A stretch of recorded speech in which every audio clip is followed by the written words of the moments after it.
Hello student, welcome to back my YouTube channel टेकेला for study में आपका स्वागत है। तो चलिए फ्रेंड, आज हम लोग देख सकते हैं 10th क्लास का फ्रेंड देख सकते हैं फिजिक्स का चैप्टर नंबर 2 लेकर आए हैं फ्रेंड। अगर आप 1 नहीं देखे हैं तो जाकर वहां पे देख सकते हैं। ऑब्जेक्टिव सब्जेक्टिव का वीडियो अपलोड कर दिया गया है, तो फटाफट वीडियो को लाइक करके शेयर कर दे।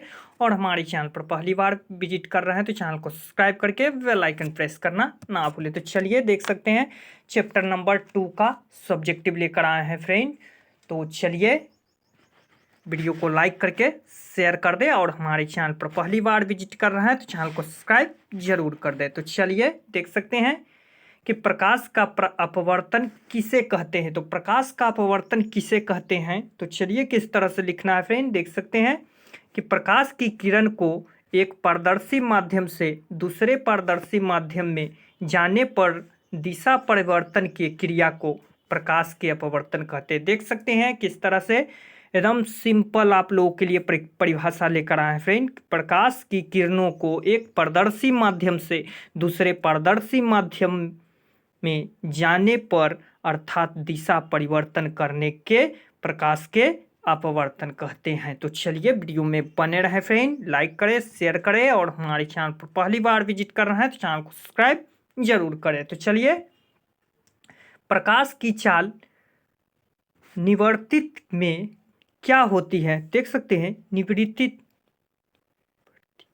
प्रकाश की चाल है जो निवृत्ति में क्या होती है। तो क्या होती है फ्रेंड, देख सकते हैं कि प्रकाश की चाल है जो निवारत में शून्य होती है। क्या प्रकाश की चाल है जो निवारत में शून्य होती है। सबसे तीव्र गति लगभग 3 लाख किलोमीटर से चलता है। जो प्रकाश की चाल है वह सबसे तीव्र गति है जो 3 लाख किलोमीटर पर सेकेंड से चलता है, प्रकाश की चाल है। चलिए देख सकते हैं यहाँ पे कि प्रकाश की चाल पानी में क्या होती है। तो देख सकते हैं कि प्रकाश की चाल पानी में लगभग 2,25,000 किलोमीटर पर सेकेंड होती है। देख सकते हैं पानी में जो प्रकाश की चाल है वह लगभग 2,25,000 किलोमीटर पर सेकेंड होती है। तो चलिए वीडियो में बने रहे फ्रेंड, लाइक करें, और हमारे चैनल पर पहली बार विजिट कर रहे हैं तो चैनल को सब्सक्राइब जरूर करें। तो चलिए देख सकते हैं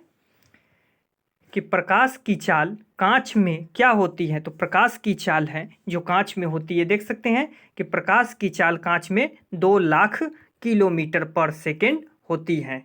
चलिए देख सकते हैं 5 नंबर जो प्रश्न है कि प्रकाश के अपवर्तन को एक प्रयोग विधि द्वारा समझाएं। तो देख सकते हैं प्रकाश के जो परावर्तन अपवर्तन है जो प्रयोग विधि द्वारा इस प्रकार से है। तो चलिए सबसे पहले हम एक कटोरा लगे उनकी तली में एक सिक्का को रख दें। कटोरा लगे एक तली में, देख सकते हैं, एक सिक्के को रख दें। यहाँ पे सिक्के को रख दें, और अब अपनी आँखों को ऐसी जगह ले जाएं जहाँ सिक्के दिखाई ना दे। अपनी आँखों को ऐसी जगह ले जाएं जहाँ पर सिक्के दिखाई ना दे। अब कटोरा में पानी डालेंगे और पूर्वतः स्थान पर ले जाएंगे। पूर्वतः स्थान पर ले जाएंगे जहाँ से अब देखने पर सिक्का दिखाई देने लगता है। यह इसीलिए होता है जब प्रकाश की किरण पानी की सतह पर दिशा बदलती है और मुड़कर आँख तक पहुँचती है, जिससे सिक्का दिखाई देने लगता है। यह प्रयोग प्रकाश के अपवर्तन को दर्शाता है। यह प्रयोग प्रकाश के अपवर्तन को दर्शाता है। तो चलिए वीडियो में बने रहें, लाइक करें, और हमारे चैनल पर पहली बार विजिट कर रहे हैं तो चैनल को सब्सक्राइब जरूर करें। तो चलिए देख सकते हैं निवारत क्या है। निवारत क्या है, जब हवा की मात्रा किसी स्थान पर शून्य हो जाती है। निवारत उसे कहते हैं जो जब किसी हवा की मात्रा किसी स्थान पर शून्य हो जाती है, उस स्थान को निवारक कहा जाता है। उस स्थान को क्या कहा जाता है फ्रेंड? तो उस स्थान को निवारक कहा जाता है। तो चलिए आगे देखते हैं। देख सकते हैं यहाँ पे कि प्रकाश की अपवर्तन की व्याख्या करें। तो प्रकाश के जो अपवर्तन है उसकी व्याख्या करना है। चलिए कि प्रकाश की अपवर्तन के पूरी व्याख्या के लिए कुछ पदों को परिभाषित करना आवश्यक है। तो चलिए क नंबर है आपतित किरण। तो आपतित किरण किसे कहते हैं? तो चलिए देख सकते हैं आपतित किरण किसे कहते हैं? दो माध्यमों को अलग करने वाली सतह पर, दो माध्यमों को अलग करने वाली सतह पर पड़ने वाली प्रकाश के किरण को आपतित किरण कहते हैं। देख सकते हैं बहुत ही सिंपल परिभाषा है। आपतित किरण किसे कहते हैं? कि दो माध्यमों को अलग करने वाली सतह पर पड़ने वाली प्रकाश के किरण को आपतित किरण कहते हैं। चलिए नीचे में देखते हैं। देख सकते हैं ख नंबर में है आपतन बिंदु किसे कहते हैं? तो आपतन बिंदु किसे कहते हैं? जिस बिंदु पर आपतित किरण दिए हुए माध्यमों को, जिस बिंदु पर आपतित किरण दिए हुए माध्यमों को अलग करने वाली सतह से टकराती है, अलग करने वाली जो सतह है उससे टकराती है, उसे आपतन बिंदु कहते हैं। उसे क्या कहते हैं? आपतन बिंदु कहते हैं। चलिए अभिलंब किसे कहते हैं? अभिलंब किसे कहते हैं? किसी सतह से किसी बिंदु पर खींचे गए लंब को, उस बिंदु को अभिलंब कहते हैं। देख सकते हैं कि किसी सतह से किसी बिंदु पर खींचे गए लंब को, उस बिंदु को अभिलंब कहते हैं। चलिए देख सकते हैं नीचे में है कि अपवर्तित किरण किसे कहते हैं? अपवर्तित किरण किसे कहते हैं? दूसरे माध्यमों में मुड़ जाती हुई प्रकाश की किरण को अपवर्तित किरण कहते हैं। दूसरे माध्यमों में मुड़ जाने की जो प्रकाश के किरण हैं उसको अपवर्तित किरण कहते हैं। चलिए देख सकते हैं कि अपतन कोण किसे कहते हैं? आपतित किरण अपतन बिंदु पर खींचे गए अभिलंब, आपतित किरण अपतन बिंदु पर खींचे गए अभिलंब से जो कोण बनती है उसे आपतन कोण कहते हैं। उसे क्या कहते हैं? आपतन कोण कहते हैं। अपवर्तन कोण किसे कहते हैं? अपवर्तन कोण किसे कहते हैं? तो अपवर्तित किरण अपतन बिंदु पर खींचे गए अभिलंब से जो कोण बनाती है उसे अपवर्तन कोण कहते हैं। देख सकते हैं कि अपवर्तित किरण आपतन बिंदु पर खींचे गए अभिलंब से जो कोण बनाती है उसे अपवर्तन कोण कहते हैं। तो चलिए वीडियो में बने रहें और हमारे चैनल पर पहली बार विजिट कर रहे हैं तो चैनल को सब्सक्राइब जरूर करें। तो चलिए देख सकते हैं नेक्स्ट नंबर जो प्रश्न है, स्नेल के नियम क्या है? देख सकते हैं बहुत ही वीवीआई क्वेश्चन है फ्रेंड। स्नेल के नियम क्या है? अपवर्तन का दूसरा नियम को स्नेल का नियम कहा जाता है। अपवर्तन के जो दूसरा नियम है उसको स्नेल के नियम कहा जाता है। इस संबंध का खोज 1621 में स्नेल एक प्रयोग द्वारा किया गया था। इसका खोज 1621 में स्नेल एक प्रयोग के द्वारा किया गया था। फलस्वरूप इसे स्नेल के नियम भी कहा जाता है। देख सकते हैं इसके अनुसार प्रकाश के किसी विशेष रंग के लिए अपतन कोण की ज्या और अपवर्तन कोण की ज्या का अनुपात दो माध्यमों के लिए नियतांक होता है। यानी इसको कह सकते हैं फ्रेंड कि साइन आई बटे साइन आर होता है। साइन आई बटे साइन आर होता है। चलिए देख सकते हैं यह एक नियतांक है, यानी साइन आई बटा साइन आर होता है जो एक नियतांक है। इसे स्नेल के नियम भी कहा जाता है। तो चलिए वीडियो में बने रहें। देख सकते हैं नेक्स्ट नंबर जो प्रश्न है कि लेंस का वक्रता केंद्र है किसे कहते हैं? तो लेंस के जो वक्रता केंद्र है किसे कहते हैं? तो लेंस जिस गोले का भाग होता है, लेंस जिस गोले का भाग होता है उस गोले के केंद्र को लेंस के वक्रता केंद्र कहते हैं। लेंस जिस गोले का भाग होता है उस गोले के केंद्र को लेंस के वक्रता केंद्र कहते हैं। तो चलिए नेक्स्ट नंबर प्रश्न में देखते हैं। देख सकते हैं लेंस का प्रधान अक्ष किसे कहते हैं? लेंस के वक्रता केंद्रों को मिलने वाली रेखा को, देख सकते हैं लेंस के जो वक्रता केंद्र को मिलने वाली रेखा को प्रधान अक्ष कहते हैं। क्या कहते हैं?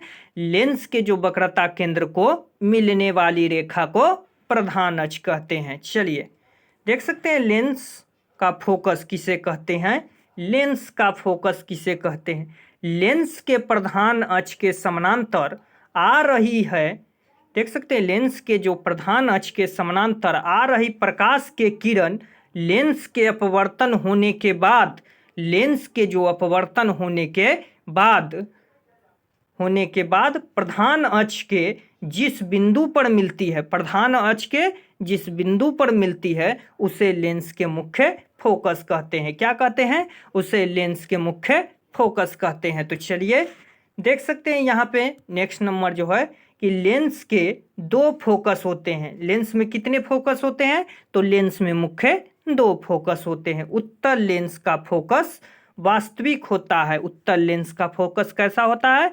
वास्तविक होता है, जबकि अवतल लेंस की फोकस काल्पनिक होता है। अवतल लेंस की फोकस काल्पनिक होता है। तो चलिए नेक्स्ट में देखते हैं फ्रेंड। आगे में यहाँ पे देख सकते हैं कि प्रकाशीय केंद्र किसे कहते हैं? प्रकाशीय केंद्र किसे कहते हैं? तो लेंस के अंदर प्रधान अक्ष पर, लेंस के अंदर प्रधान अक्ष पर स्थित वह बिंदु जिससे होकर प्रकाश की किरण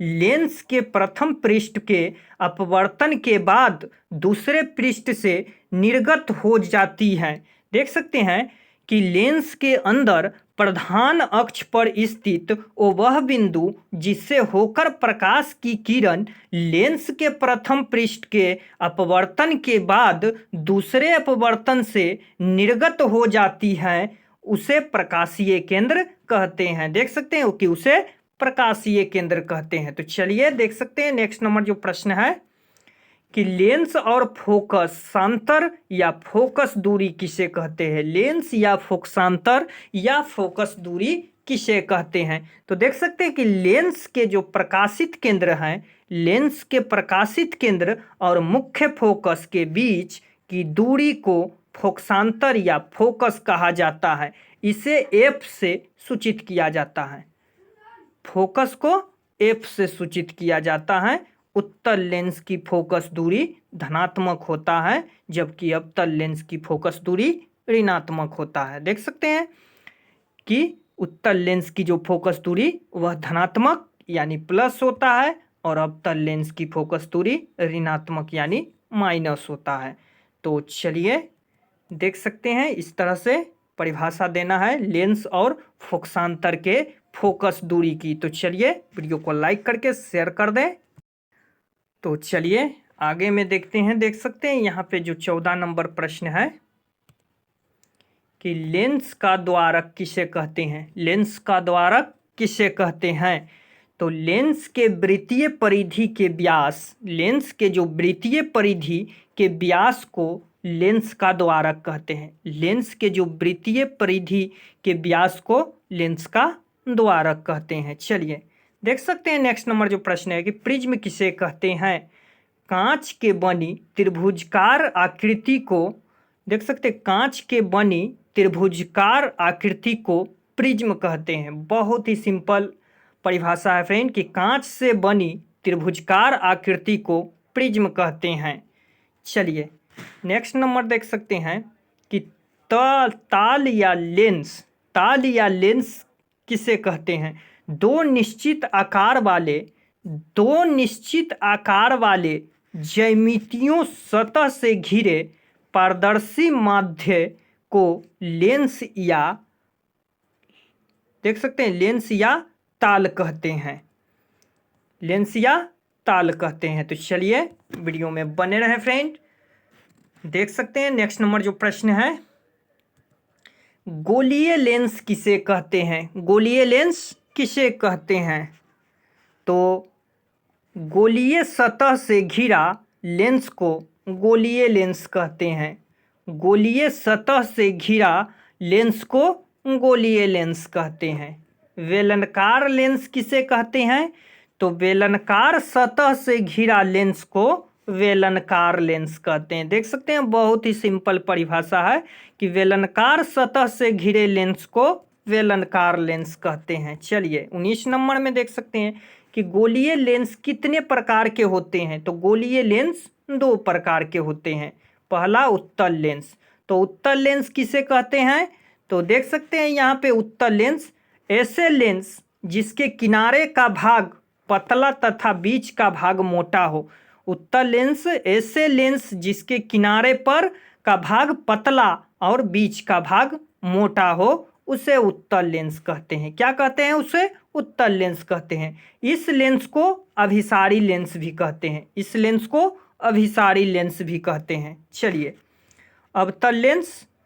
अवतल लेंस किसे कहते हैं? ऐसे लेंस जिनके किनारे का भाग मोटा तथा बीच का भाग पतला होता है। ऐसे लेंस जिसके किनारे का भाग मोटा और बीच का भाग पतला होता है उसे अवतल लेंस कहते हैं। इसे अपसारी लेंस भी कहा जाता है। अवतल लेंस को अपसारी लेंस भी कहा जाता है। तो चलिए वीडियो में बने रहे फ्रेंड, और हमारे चैनल पर पहली बार विजिट कर रहे हैं तो चैनल को सब्सक्राइब जरूर कर दे। तो चलिए 20 नंबर प्रश्न में यहाँ पे देखेंगे, उत्तल लेंस को अभिसारी लेंस क्यों कहते हैं? उत्तल लेंस को अभिसारी लेंस क्यों कहते हैं? तो देख सकते हैं कि उत्तल लेंस द्वारा अपवर्तित प्रकाश को अभिकिरणों लेंस की दूसरी ओर एक ही बिंदु पर अपसारित होती हैं। उत्तल लेंस के जो अपवर्तित हैं वह प्रकाश के अभिकिरण जो लेंस की दूसरी ओर एक ही बिंदु पर अभिसारित करती है, इसीलिए उत्तल लेंस को अभिसारी लेंस कहते हैं। तो चलिए देखते हैं नेक्स्ट नंबर जो प्रश्न है। देख सकते हैं कि अवतल लेंस को अपसारी लेंस क्यों कहते हैं? तो अवतल लेंस को अपसारी लेंस क्यों कहते हैं? तो प्रकाश की किरण जब अवतल लेंस पर अपसारित होती है तो इससे निकलने के बाद वह फैलकर दूर दूर हो जाती है। इसे निकलने के बाद वह फैलकर दूर दूर हो जाती है। अवतल लेंस द्वारा प्रकाश की किरण एक बिंदु से अपसारित होती है। अवतल लेंस के द्वारा जो प्रकाश की किरण है वह एक बिंदु से अपसारित होती हुई मालूम पड़ती है। इसीलिए अवतल लेंस को अपसारी लेंस कहते हैं। तो चलिए वीडियो में बने रहे फ्रेंड, और हमारे चैनल पर पहली बार विजिट कर रहे हैं तो चैनल को सब्सक्राइब जरूर कर दे। तो चलिए 22 नंबर प्रश्न देखते हैं कि प्रकाश का अपवर्तन किसे कहते हैं? तो प्रकाश के एक माध्यम से दूसरे माध्यमों में जो प्रवेश करने पर उनके दिशा में होने वाले परिवर्तन को प्रकाश के अपवर्तन कहते हैं। देख सकते हैं कि प्रकाश के किरण है जो एक माध्यम से दूसरे माध्यम में प्रवेश करता है या दिशा में होने वाले परिवर्तन को प्रकाश के अपवर्तन कहते हैं। चलिए 23 नंबर जो प्रश्न में है देख सकते हैं कि प्रकाश के अपवर्तन के नियम लिखें। तो प्रकाश के अपवर्तन के नियम लिखना है फ्रेंड। तो प्रकाश के अपवर्तन के 2 नियम हैं। प्रकाश के अपवर्तन के 2 नियम हैं। चलिए देख सकते हैं पहला नियम है कि आपतित किरण, अपवर्तित किरण तथा अपतन बिंदु पर डाला गया अभिलंब सभी एक ही तल में होता है। अपतित किरण, अपवर्तित किरण तथा अपतन बिंदु पर डाला गया अभिलंब सभी एक ही तल में होता है। और दूसरा है अपवर्तन का दूसरा नियम अपतन कोण और अपवर्तन कोण के बीच संबंध बताता है। देख सकते हैं कि अपवर्तन का दूसरा नियम है कि अपतन कोण और अपवर्तन कोण के बीच का संबंध बताता है। तो चलिए यही अपवर्तन का नियम है। तो चलिए नेक्स्ट नंबर जो प्रश्न में देखेंगे, यहाँ पे देख सकते हैं नेक्स्ट नंबर जो प्रश्न है कि पानी में रखा हुआ सिक्का ऊपर की ओर उठा हुआ दिखाई देता है, क्यों? पानी में जो रखा हुआ सिक्का है वह ऊपर की ओर उठा हुआ दिखाई देता है, क्यों? तो सिक्का उठना अपवर्तन क्रिया पर आधारित है। सिक्का का उठना है वह अपवर्तन के क्रिया पर आधारित है। हम जानते हैं कि कोई भी किरण सघन माध्यम से विरल माध्यम में जाती है तो लंब से दूर भागती है। देखते हैं, हम जानते हैं कि जब कोई किरण सघन माध्यम से विरल माध्यम में जाती है तो वह लंब से दूर भागती है। यही किरण जब दर्शकों के आंखों में पड़ती है तो सिक्का का प्रतिबिंब ऊपर की ओर बढ़ा जाता है। सिक्का का जो प्रतिबिंब है वह ऊपर की ओर बढ़ जाता है। प्रतिबिंब को देखकर दर्शकों को यह समझ आता है कि जैसे सिक्का ऊपर की ओर उठा रहता है उसी तरह देख सकते हैं पानी में जो सिक्का का प्रतिबिंब है वह उठा हुआ दिखाई प्रतीत होती है। चलिए देख सकते हैं नेक्स्ट नंबर जो प्रश्न है कि पानी में रखा हुआ सीधा छड़ मुड़ा या टेढ़ा दिखाई देता है, क्यों? पानी में जो रखा हुआ छड़ है वह सीधा मुड़ा या टेढ़ा दिखाई देता है। यह छड़ का मुड़ा होना अपवर्तन क्रिया पर आधारित है। यह जो छड़ का मुड़ा हुआ दिखाई देता है वह अपवर्तन की क्रिया पर आधारित होता है। हम जानते हैं कि जब कोई किरण सघन माध्यम से विरल माध्यम में जाती है तो लंब से दूर भागती है। जब कोई किरण सघन माध्यम से विरल माध्यम में जाती है तो वह लंब से दूर भागती है। यही किरण जब दर्शकों के आंखों में जाती है तो छड़ के आकार का प्रतिबिंब में मुड़े हुए दिखाई देता है और छड़ के प्रतिबिंब को देखकर दर्शकों को लगता है कि छड़ मुड़ा हुआ है। देख सकते हैं। तो चलिए नेक्स्ट नंबर प्रश्न में देखेंगे फ्रेंड। देख सकते हैं कि लेंस के क्षमता से क्या समझते हैं। तो लेंस के क्षमता से क्या समझते हैं? तो किसी लेंस की फोकस दूरी के विकर्णों को उस लेंस की क्षमता कहते हैं। किसी लेंस के जो फोकस दूरी के विकर्णों को उस लेंस की क्षमता कहते हैं। इसे P द्वारा सूचित किया जाता है, यानी P बराबर 1/f होता है। देख सकते हैं कि इसे P से सूचित किया जाता है, यानी P बराबर 1/f होता है। तो चलिए देखते हैं आगे। देख सकते हैं फ्रेंड जो नेक्स्ट नंबर जो प्रश्न है, चलिए कि अपवर्तनांक से आप क्या समझते हैं। अपवर्तनांक से आप क्या समझते हैं? तो हवा में प्रकाश की चाल और किसी माध्यम में प्रकाश की चाल का अनुपात को अपवर्तनांक कहते हैं। इसे भी से सूचित किया जाता है। देख सकते हैं कि हवा में जो प्रकाश की चाल है और किसी माध्यम के जो प्रकाश की चाल के अनुपात को अपवर्तनांक कहते हैं। इसे भी से सूचित किया जाता है। तो चलिए नेक्स्ट नंबर प्रश्न में देखते हैं फ्रेंड। तो चलिए देख सकते हैं 10th क्लास का जो भौतिक का है फ्रेंड, चैप्टर नंबर 2 का सब्जेक्टिव लेकर आए हैं। तो चलिए फटाफट वीडियो को लाइक करके शेयर कर दे फ्रेंड, और हमारे चैनल पर पहली बार विजिट कर रहे हैं तो चैनल को सब्सक्राइब जरूर कर दे। तो चलिए ये दूसरा चैप्टर का वीडियो है फ्रेंड। अगर आप पहला चैप्टर का वीडियो नहीं देखे हैं तो डिस्क्रिप्शन में लिंक दे देंगे फ्रेंड, या हमारे चैनल के प्लेलिस्ट में जाकर देख सकते हैं। वहाँ पर फर्स्ट लेसन का ऑब्जेक्टिव और सब्जेक्टिव का वीडियो अपलोड कर दिया गया है। तो चलिए देख सकते हैं 28 नंबर प्रश्न है कि आपेक्षिक अपवर्तनांक किसे कहते हैं। आपेक्षिक अपवर्तनांक किसे कहते हैं? दो माध्यमों के निरपेक्ष अपवर्तनांकों के अनुपात को आपेक्षिक अपवर्तनांक कहते हैं। देख सकते हैं दो माध्यमों के जो निरपेक्ष अपवर्तनांक के अनुपात को आपेक्षिक अपवर्तनांक कहते हैं? चलिए 29 नंबर जो प्रश्न है कि पार्श्विक विस्थापन किसे कहते हैं?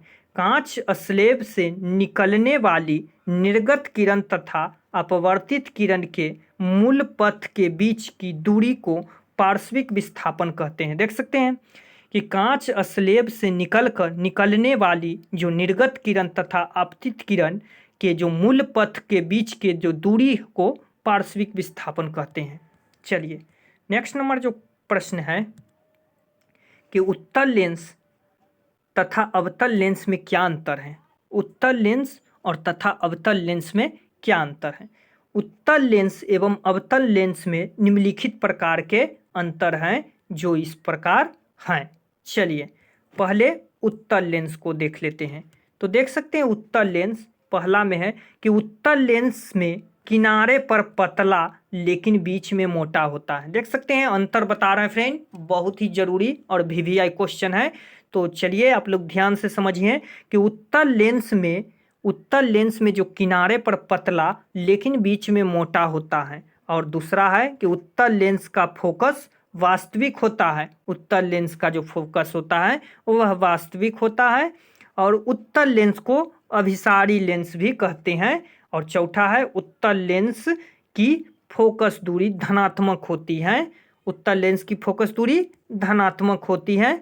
और पांचवा है उत्तल लेंस को अभिसारी लेंस भी कहते हैं।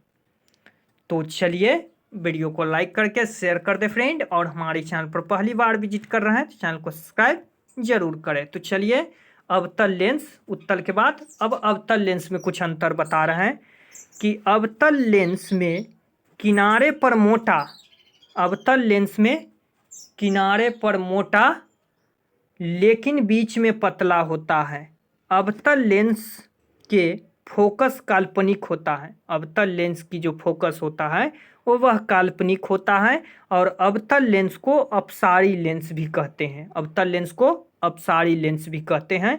अवतल लेंस की फोकस दूरी ऋणात्मक होती है। अवतल लेंस की फोकस दूरी ऋणात्मक होती है, और अवतल लेंस को अपसारी लेंस भी कहते हैं।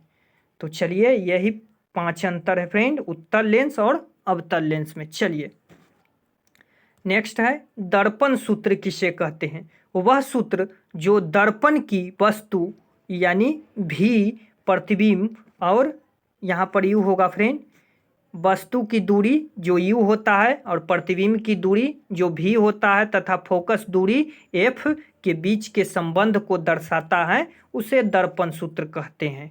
तो चलिए जो इस प्रकार है दर्पण सूत्र, तो चलिए देख सकते हैं दर्पण सूत्र है 1/v हो जाएगा प्लस 1/u बराबर 1/f होता है। यह है दर्पण सूत्र। तो चलिए फ्रेंड आज के लिए इतना ही। वीडियो को लाइक करके शेयर कर दे, और कैसा लगा, आई होप आप लोग को अच्छा लगा होगा। तो वीडियो को लाइक करें, और ऐसे ही चैप्टर बाय चैप्टर वीडियो देखने के लिए हमारे चैनल को सब्सक्राइब करके और बेल आइकन प्रेस करना ना भूले। तो चलिए नेक्स्ट वीडियो में इसका सब्जेक्टिव लेकर आने वाले हैं फ्रेंड। तो चलिए फटाफट वीडियो को लाइक करके शेयर कर दे, और हमारे चैनल पर पहली बार विजिट कर रहे हैं तो चैनल को सब्सक्राइब जरूर कर दे। तो चलिए आज के लिए इतना ही, तब तक के लिए टेक केयर, बाय।